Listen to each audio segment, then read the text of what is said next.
பேரருள் தந்தை பாக்கியலட்சுமி அடிகளாருக்கு மனமான நன்றி தெரிவித்துக் கொள்கிறோம். இன்றைய நாளிலே நம்முடைய மத்தியிலே தன்னுடைய கண்டன உரையை பதிவு செய்ய வந்திருக்கிற திருப்பூர் சட்டமன்ற உறுப்பினர் அண்ணன் மதிப்பிற்குரிய SS பாலாஜி அவர்களை கரவோடு எழுப்பி அன்போடு வரவேற்கிறோம்.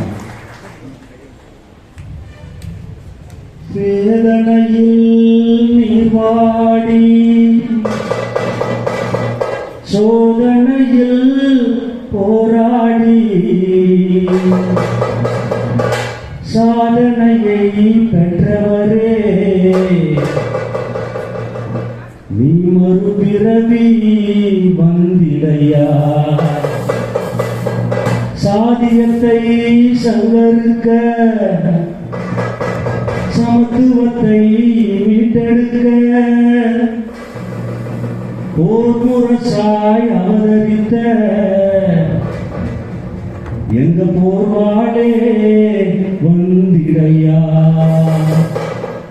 கீழ் சாதியனும் பதிப்படி சுமந்த பீமாராவாய் பிறந்தவரே, அண்ணலே அழைக்கின்றோ, நீர் மீண்டும் இங்கும் பிறந்திடையா, நீ மீண்டும் இங்கும் பிறந்திடையா, கீழ் சாதி என்னும் பேரினிலே அம்பாவாடா ஊரினிலே, சாதி என்னும் பேரினிலே அம்பாவாடா ஊரினிலே பிறந்திட்ட பேரொழியே, எங்க சமுதாய போராளியே, அண்ணலே சாதி என்னும் பேரினிலே அம்பாவாடா ஊரினிலே பிறந்திட்ட பேரொழியே, எங்க சமுதாய போராளியே, அண்ணலே சாதி என்னும் பேரினிலே டீ குடிக்க தண்ணி கிளாஸா, SC ST லோ கிளாஸா, டீ குடிக்க தண்ணி கிளாஸா, SC ST லோ கிளாஸா, தீண்டாம கொடுமைகளை அண்ணன் ஆக்கிட்டாரு பீஸா, தீண்டாம கொடுமைகளை அண்ணன் ஆக்கிட்டாரு பீஸா, மானத்தை காத்தவரு தலித் மக்கள் குறை தைத்தவரு, மானத்தை காத்தவரு தலித் மக்கள் குறை தீர்த்தவரு, சித்திரை ஒன்னிலே எங்க சிங்கம்மா பிறந்தவரே, அண்ணலே சாதி என்னும் பேரினிலே அம்பாவாடா ஊரினிலே பிறந்திட்ட பேரொழியே, எங்க சமுதாய போராளியே, அண்ணலே சாதி என்னும் பேரினிலே.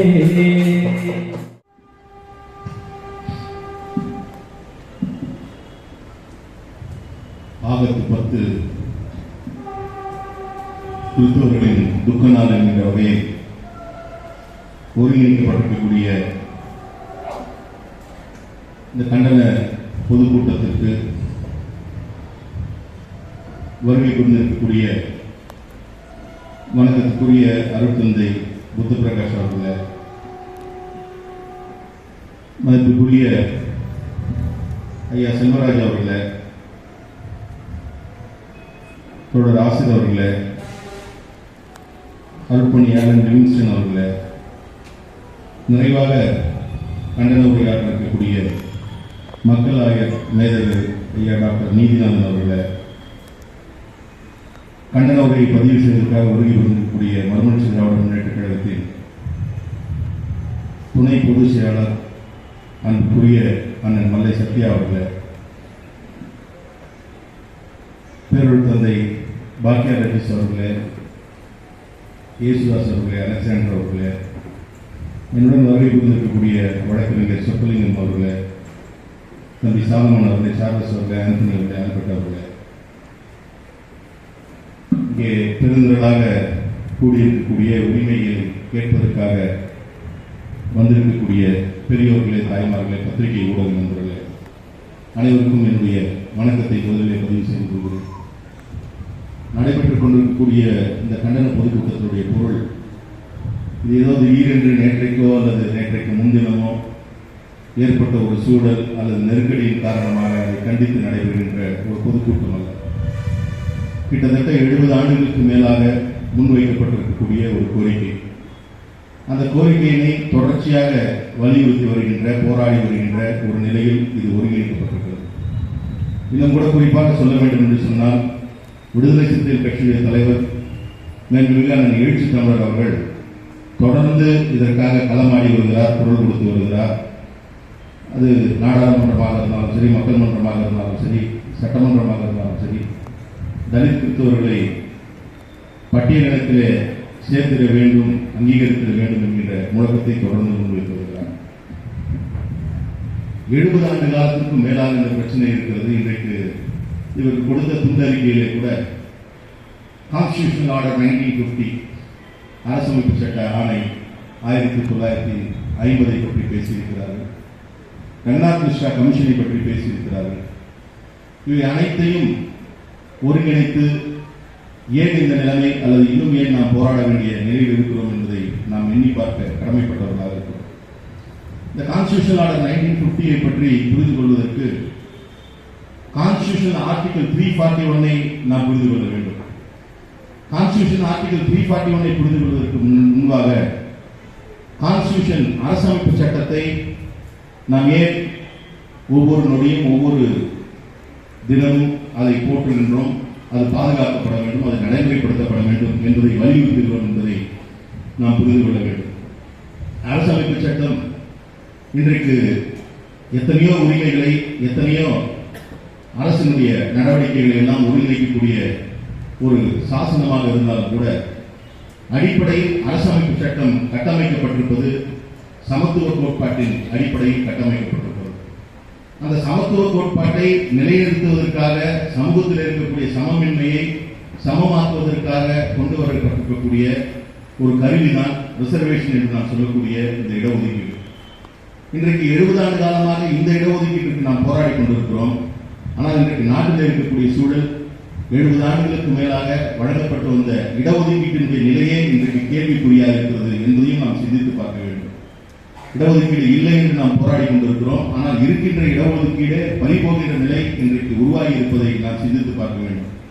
ஒருபுறம் வருகின்ற தீர்ப்பு ஏதோ நமக்கு ஆதரவாக, சாதகமாக, நீதியை நிலைநாட்டுவதற்காக வழங்கப்பட்ட தீர்ப்பு என்பது போல் ஒரு தோற்றத்தை அளிக்கிறது. பட்டியலின மக்களில் உள்ள உட்பிரிவுகளை அங்கீகரிக்கக்கூடிய அதிகாரம் மாநில அரசுக்கு இருக்கிறதா என்கின்ற வழக்கில் வரக்கூடிய தீர்ப்பு மாநில அரசுக்கு இருக்கிறது என்று அது வந்த உடனேயே ஆஹா பரவாயில்லை, உச்ச நீதிமன்றம் நமக்கும் ஆதரவாக சில நேரங்களில் அது நியாயத்தின் பக்கம் இருக்கக்கூடிய தீர்ப்புகளையும் வழங்குகிறது என்று நாம் மகிழ்ச்சி அடையக்கூடிய அதே நேரத்தில் வழங்கப்பட்டிருக்கக்கூடிய தீர்ப்பின் உள்ளே சென்று பார்க்கின்ற பொழுது ஒவ்வொரு நீதியரசரும் அதில் கொடுக்கின்ற அவருடைய கருத்துக்களை அல்லது பதிவு செய்திருக்கக்கூடிய செய்திகளை பார்க்கின்ற போது மிகப்பெரிய அதிர்ச்சியாக மாறி இருக்கிறது. இன்றைக்கு நாம் இடஒதுக்கீட்டை கேட்டு 70 ஆண்டு காலம் போராடி கொண்டிருக்கிறோம். மற்றொரு புறம் இடஒதுக்கீட்டிலே கிரீமிலேயரை கொண்டு வரலாமா, இடஒதுக்கீட்டை ஒரு தலைமுறைக்கு பிறகு அடுத்த தலைமுறைக்கு விட்டுக் கொடுக்க வேண்டும் என்றெல்லாம் நீதியரசர்கள் இன்றைக்கு கருத்தை பதிவு செய்திருக்கிறார்கள். இதுல மிக முக்கியமான ஒன்று, இந்த இடஒதுக்கீடு என்கின்ற இந்த கான்செப்ட், இந்த கோட்பாடு, இந்த தத்துவம், இது உருவானதுடைய அடிப்படையே எந்த அடிப்படையில் மனிதர்கள் வேறுபடுத்தப்பட்டிருக்கிறார்கள், டிஸ்கிரிமினேஷன் என்று சொல்லக்கூடிய வகையில மனிதர்கள் பாகுபடுத்தி பார்க்கப்படுகிறார்கள் என்கின்ற நிலையை அடிப்படையாக வைத்து உருவானதுதான் இங்கே இருக்கக்கூடிய ரிசர்வேஷன். அதை நாம் வெறுமனே ரிசர்வேஷன் என்று சொன்னாலும் கூட அதனுடைய பொருள் கேஸ்ட் பேஸ்ட் ரிசர்வேஷன் என்பதுதான் அதனுடைய பொருள். சாதி அடிப்படையிலான இடஒதுக்கீடு. சாதியை ஏன் அடிப்படையாக அது எடுக்கப்பட்டிருக்கிறது? இது போன்ற டிஸ்கிரிமினேஷன் உலகத்திலே பல்வேறு இடங்களில் பல்வேறு டிஸ்கிரிமினேஷன் இருக்கு. யூனிவர்சலா உலகம் முழுவதும் இருக்கக்கூடிய ஒரு டிஸ்கிரிமினேஷன் ஜெண்டர் பயஸ் என்று சொல்லக்கூடிய ஜெண்டர் டிஸ்கிரிமினேஷன், ஆண் பெண் என்ற பாலின வேறுபாடு. நிற ரீதியான வேறுபாடுகள் இருக்கிறது, கருப்பர் வெள்ளை என்கின்ற நிற வேறுபாடுகள். இப்படி எண்ணற்ற வேறுபாடுகள் இருந்தாலும் அந்த வேறுபாடுகளை எல்லாம் கடந்து எந்த விதமான அறிவியல் அடிப்படையும் இல்லாமல் மனிதனிடத்தில் ஒரு வேறுபாடு இருக்கிறது என்று சொன்னால் அது சாதிய வேறுபாடு தான் என்பதுதான் இதில் இருக்கக்கூடிய மிகப்பெரிய ஒரு வருத்தத்திற்குரிய ஒரு நிலை. சாதியின் அடிப்படையில் பல்லாயிரக்கணக்கான ஆண்டுகளாக தொடர்ந்து வஞ்சிக்கப்பட்டு வருகிறவர்களை அவர்களுக்கான நியாயமான உரிமையை, வாய்ப்பை பல தலைமுறைகள் மறுக்கப்பட்டவர்களுக்கு வருகின்ற தலைமுறைகளை வழங்கக்கூடிய வகையில் ஒரு தீர்வு அளிக்க வேண்டும் என்பதனால் உருவானது இந்த ரிசர்வேஷன் என்று சொல்லக்கூடிய கேஸ்ட் பேஸ்ட் ரிசர்வேஷன். அப்படித்தான் நாம் அதை புரிந்து கொள்ள வேண்டும், பார்க்க வேண்டும். அதற்கு அடிப்படை சாதி என்கின்ற ஒன்றுதான் அதற்கு அடிப்படை. அப்படி சாதியின் அடிப்படையில் வழங்கப்பட்ட ரிசர்வேஷன் இன்றைக்கு ரிலீஜன் என்கின்ற அடிப்படையில் இன்றைக்கு கிறிஸ்தவர்களாக இருப்பவர்களும், இன்னும் சொல்ல போனால் இஸ்லாமியர்களாக இருப்பவர்களுக்கும் அந்த இடஒதுக்கீடு இல்லை, சீக்கியர்களுக்கும் பௌத்தர்களுக்கும் மட்டும் இருக்கிறது என்கின்ற ஒரு நிலையிலே நாம் அதை பார்க்கிறோம். இல்லை, முதலிலே மிக அடிப்படையான ஒன்று, இந்த டிஸ்கிரிமினேஷன் என்பது ஒரு மதம் மாறிய பிறகு அவருக்கான அந்த டிஸ்கிரிமினேஷன் அல்லது அவருக்கான அந்த சாதிய ரீதியான ஒடுக்குமுறை, அடக்குமுறை, சாதிய இழிவு அவர் மீது திணிக்கப்படுவது போன்ற நிலைகள் மாறி இருக்கிறதா என்று சொன்னால் இல்லை. அதிலும் கூட இன்னும் நுணுக்கமான ஒரு நிலை என்னவென்று பார்த்தால், கான்ஸ்டிடியூஷனில் கூட ரைட் டு பிராக்டிஸ் ரிலீஜன் இருக்கிறது. ஒருவர் எந்த மதத்தை வேண்டுமானாலும் பின்பற்றலாம் அல்லது எந்த மதத்தை வேண்டுமானாலும் அவர் கடைபிடிக்கலாம். ஆனால் ரைட் டு பிராக்டிஸ் காஸ்ட் என்ற ஒன்றை கொண்டு வரவே முடியாது. அதனால்தான் தந்தை பெரியார் இடத்திலே சாதி பெரிதா மதம் பெரிதா என்கின்ற கேள்வி முன்வைக்கப்பட்ட போது சாதி பெரிது என்றார். ஏன் பெரியது என்று சொன்னால், ஒருவர் நினைத்தால் கூட மதத்தை மாற்றிக் கொள்ளலாம், ஆனால் சாதியை மாற்ற முடியாது. இந்த சாதியை மாற்ற முடியாது என்ற நிலை அவர் எந்த மதத்துக்கு போனாலும் அதே சூழல் இன்றைக்கு இந்த இந்திய சமூகத்தில் இருக்கிறது. ஆகஸ்ட் 10 துக்கநாள் என்ற ஒற்றை சொல்லாடலை